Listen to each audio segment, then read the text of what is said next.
What's good, YouTube? DM Gaming here, guys, and I have some Kakarot news for the Nintendo Switch version of the game, or really kind of going over that a little bit, as well as how I believe the difficulty setting will work in Dragon Ball Z Kakarot's future DLC, free DLC for the Xbox, PS4, and Nintendo Switch version. So this came from DBS Hype. It's just a scan of the Shonen Jump version of the Dragon Ball Z Kakarot that is coming to Nintendo Switch. And as you all know, that in the Nintendo Switch version, it's coming with the Power Awakens 1 and 2. Now, what's interesting is they also have a kind of like a deluxe edition, if you will, or a upgraded edition that will also come now. It's going to release on the 22nd. It says here October 22nd, or September 22nd, rather, in Japan, and I think it'll release in the States in October, if I'm not mistaken. But that's what it's saying there, 9/22/2021. And we know it's going to come with the base game plus the DLC, but the special edition, it's going to come with, it says here, basically it's in the same DLC that's on PlayStation 4 and Xbox One right now. So it's kind of like a trade-off, right? So and you're going to get, with the Switch version, the base version is going to come with the base game and Power Awakens 1 and 2. And those new features, like with Goten being able to fuse and Vegito being able to fuse, those things are going to come in the Switch version, and they're going to come to a console version at a later date. I know a lot of people was upset about that. They're like, oh, Nintendo's always locking things behind, their console and stuff. But, it is going to come to consoles as well. Now, people may wonder, why did this happen? Why is it that it's coming to consoles at a later date? And it could be because, some consoles can pay the developer and the publisher to create some sort of console exclusive item. And we've seen it done with Destiny. We've seen it done, with various games. And what could have happened, I'm not saying this is guaranteed, but what could have happened is Nintendo said, hey, we want something exclusive for the Nintendo Switch. First of all, this is something that's not only going to benefit the publisher with sales, but it's also going to benefit the console, like Nintendo, with sales as well, because you're going to have to buy this console in order to get this, unless you want to wait. And they know people don't like to wait. But like I said, they could have paid Bandai Namco and CyberConnect 2 to develop some more content for it, or it could have just been a partnership deal with Bandai Namco and Nintendo, because Nintendo doesn't have to allow them to make this game. Like, it's up to Nintendo to put this game on their console or not. And Nintendo could say, okay, we'll do this if y'all will do this, whatever the case may be. But there is some kind of partnership thing going on there. Needless to say, guys, it is coming to consoles at a later date, the new DLC stuff. But this is a special edition. It comes with the base game, which will come with Power Awakens 1 and 2, but it also is going to come with DLC 3. You're going to get the Pow Pillar, if I'm mispronouncing, I'm sorry. You're also getting the background music collection as well with the base game. So I think that that's really, really dope for Nintendo Switch players. And then, like I said, for PlayStation 4 and Xbox One, we've already gotten all of our DLCs and stuff like that. Now, I wonder if they've upgraded the free content for it. And see, they have updated this page to say PlayStation and Xbox One, because there is one for the Nintendo Switch as well, which we've gotten all of this stuff. That's nothing new here. What I want to see is, let's go to the free update section here.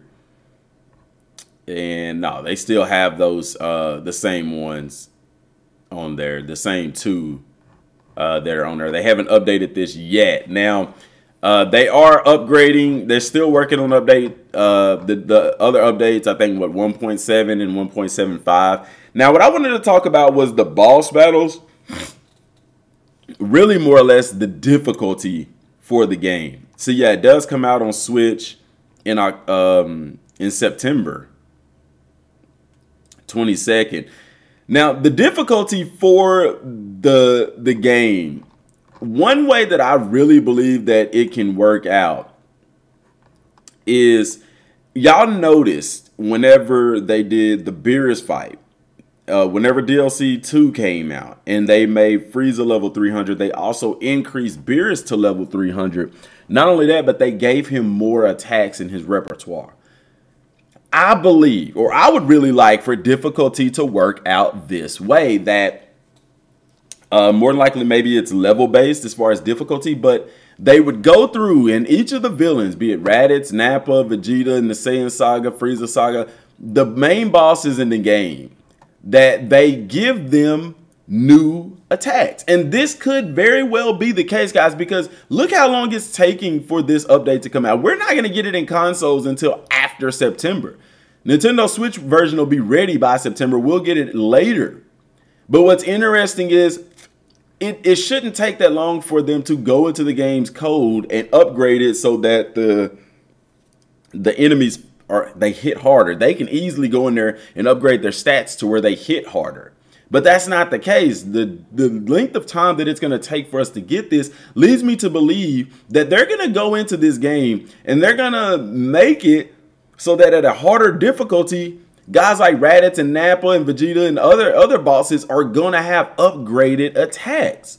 I really believe that. And I think that would be really dope, because I don't mind doing another playthrough of the game, but I wouldn't want to do another playthrough of the game with them having the same attacks. Like, how cool would it be for them to have upgraded attacks? You see what I'm saying? And I think that's how difficulty is going to work in the game. They're going to look at what they've done with Frieza. They're going to look at what they've done with Beerus at level 300. Even Mira, when they upgraded him to level 250, they all gave them some sort of new combos, some sort of new attacks and things like that. And in DLC 3, I think we kind of got a preview of that when you even see, like, in the training room with the androids and Dabura, like, they have these special, their attacks are unique. Their attacks are a lot different. You see what I'm saying? So hopefully this is the route that they go as far as difficulty in the game. It would be super cool. It would be super interesting and refreshing and present a new challenge to the game. And, you know, it's something that I want to see. I'm pretty sure a lot of y'all would like to see as well. So if you would like to see them get more attacks, some new attacks to their arsenal, hit the like button and let me know in the comment section down below. I'm excited about this DLC that's coming out for it. Like I said, just reminding y'all about Gotenks and Vegito being playable. They're not going to be playable in the sense of you just picking Vegito and Gotenks and flying around the map. Vegito, you're going to have to do the fusion with Goku and Vegeta. And I assume, this is my speculation, that Gotenks will be the same way, and in the flip mode of that, make Goten and Trunks playable characters. Because if Goten and Trunks aren't playable characters and they're only support characters, and they use the same fusion mechanic that they use with Goku and Vegeta to make Vegito, then that would mean that Gotenks, you would have to have Goten and Trunks on your team, and they would be support characters. And by fusing, I mean, Gotenks would just be a support character, and I don't see that happening. So be on the lookout for that, guys. Definitely keeping my eyes and ears close to the ground for that information, the reveal of some new support characters. And I would really say, as far as this whole new stuff that's coming to the Nintendo Switch version, we need to be paying close attention to the V-Jump within the next 3 months, because they're going to talk about those features. And so we're going to get to see how those features are going to work before we ever get them on console. And I am working on getting me another Nintendo Switch, because I definitely want to be able to play it and experience that, so I can share that information with y'all as well. So let me know what y'all think down in the comment section down below. Till next time, y'all, thanks for watching. Peace.